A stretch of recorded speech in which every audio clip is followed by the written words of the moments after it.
Proactively, the Kenyan Kwanza government has begun the journey to bring down the cost of living and improve the livelihoods, while at the same time fostering a sustainable, inclusive economic transformation. The government has taken the long-term sustainable approach of subsidizing production of goods instead of consumption to respond to the rising cost of living. In this regard, the government has instituted immediate interventions that are aimed at providing short-term solutions to the high cost of living, while at the same time building a momentum for the long-term economic vibrancy and transformation.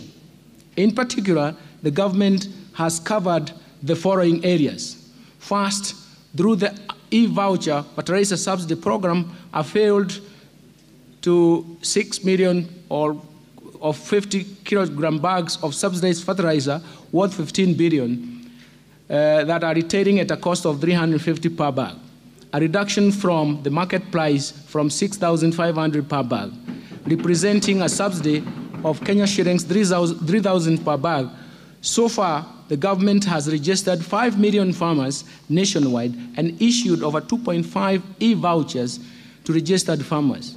As a result, Kenyan farmers have been able to plant at least 200,000 additional acres of food this year and used 2 million more kilograms of seeds, and that is expected to improve the agricultural yields.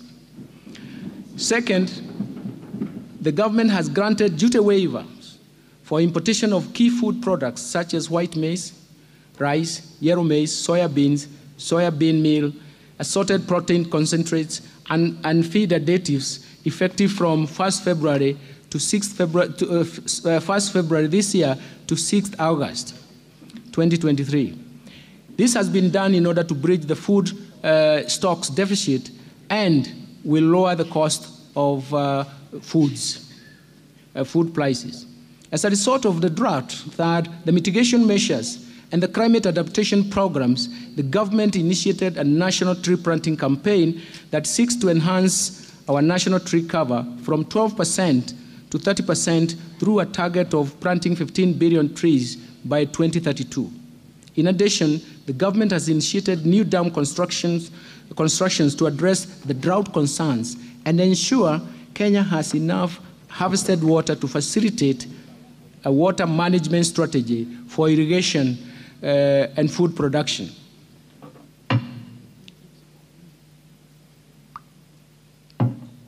Fourth, the government has invested very heavily in biotechnology research and uptake of drought-tolerant crops to promote food security, particularly in marginalized areas. In the current year, over 250 metric tons of assorted drought-tolerant seeds valued at Kenya shillings 50 million have been distributed in Embu, Meru, Makueni, Machakos, Tharaka Nithi, Murang'a, Nyeri, Siaya, and Busia counties.